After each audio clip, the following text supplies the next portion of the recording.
Քննարկում են կառավարության ներկայացրած տեսանկարահանող կամ լուսանկարահանող սարքերով հայտնաբերված ճանապարհային երթևեկության կանոնների խախտումների վերաբերյալ գործերով իրականացվող վարչական վարույթի առանձնահատկությունների մասին օրենքում լրացումներ կատարելու մասին օրենքի նախագիծը երկրորդ ընթերցմամբ եւ ամբողջությամբ ընդունելու մասին հարցը հիմնական զեկուցող ներքին գործերի նախարարի տեղակալ Արմեն Ղազարյան համեցեք Շնորհակալություն ազգային ժողովի մեծարգո փոխոսնակ հարգելի պատգամավորներ երկրորդ ընթերցմամբ ձեր ուշադրությանն է ներկայացվում տեսանկարահանող եւ լուսանկարահանող սարքերով հայտնաբերված ճանապարհային երթևեկության կանոնների խախտումների վերաբերյալ վարույթի առանձնահատկությունների մասին օրենքում փոփոխությունների նախագիծը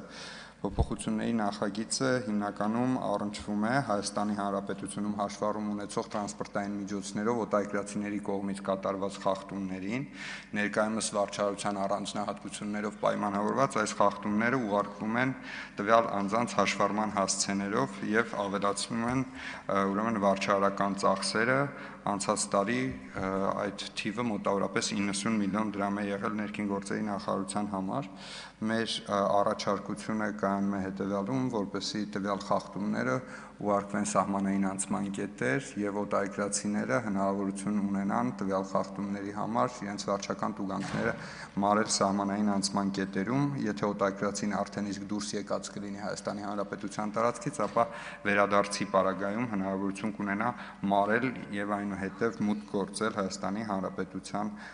տարածք տվյալ պարտավորություն չմարելու պարագայում 1 տարվա մուտքի արգելք կկիրառվի, սա հնարավորություն կտա նաև բյուջետային խնայողություն ունենալ առաջինից երկրորդ ընթերցման ժամանակահատվածում փոփոխություններ չեն կատարվել նախագծում, ըստ այդմ առաջարկում եմ դրական եզրակացությամբ քվեարկել նախագծի օգտին։ Շնորհակալություն, հարցեր չեն կարող լինել, զբաղեցրեք ձեր տեղը։ Հարակից զեկուցման համար ամբիոնի մոտ եմ հրավիրում Պաշտպանության եւ անվտանգության հարցերի հանձնաժողովի անդամ Քրիստինե Պողոսյանին։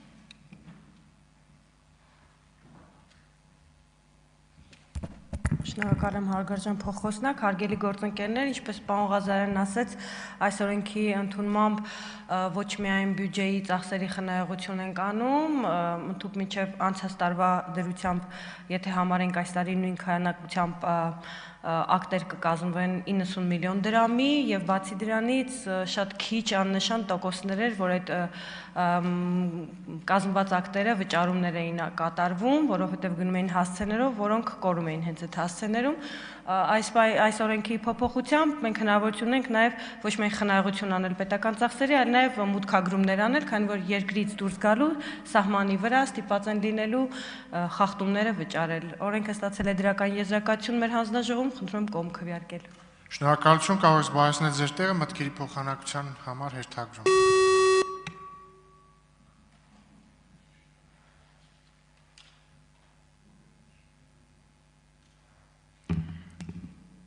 Հերթագրված պատգամավորներ չկան, եզրափակիչ ելույթներ կան, թե չկան, պարոն Ղազարյան։ Հա, վայ, ներողություն, չէի տեսել։ Գառնիկ Դանիելյան, համեցեք։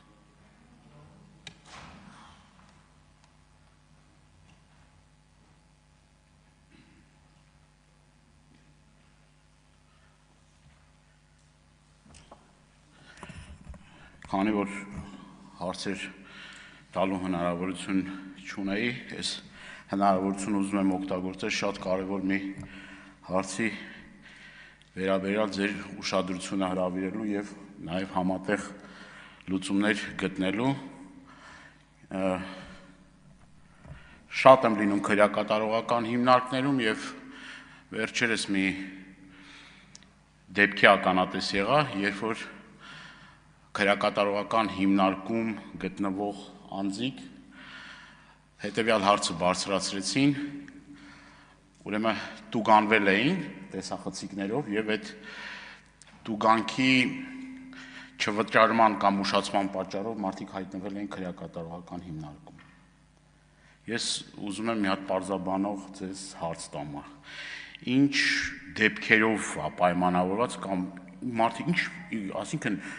մարդը, որ մինչև այդ որևէ հանցագործություն չի կատարել, որևէ մի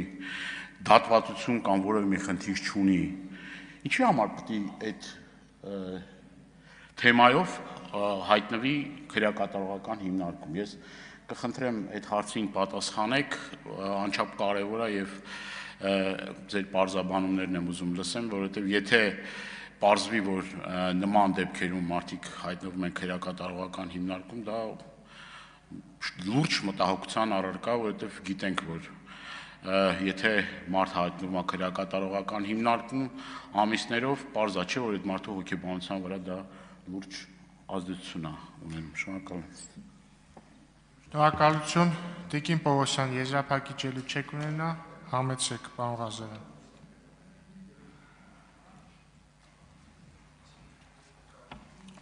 Շնորհակալություն, անդրադառնամ պարոն Դանիելյանի հարցին, պարոն Դանիելյան, ըստ էության քրեական պատասխանատվություն նախատեսվում է այն պարագայում, երբ որ վարորդական իրավունքից զրկված լինելու դեպքում անձը ուրեմն վարում է, սա կարող է լինել ձեր բարձրացրած հարցի մի պատճառը, որ առաջին հերթին ուղղակի այսպես մտաբերեցի, որ պարագայում ենք մենք ճանապարհային երթևեկության կանոնների խախտման պարագայում նախատեսում քրեական պատասխանատվություն, այլ տարբերակ այս պահին չեմ մտաբերում, բայց կարող եմ առանձին դեպքերով ուսումնասիրել եւ տեսնել ինչ դեպքերի մասին է խոսքը, այս դեպքն է, որ նախատեսվում է քրեական պատասխանատվություն։ Շնորհակալություն, հարցի քննարկումն ավարտվեց, բայց մի գնացեք, պարոն Ղազարյան, որովհետեւ հաջորդ հարցին ենք անցնում, քննարկում ենք կառավարության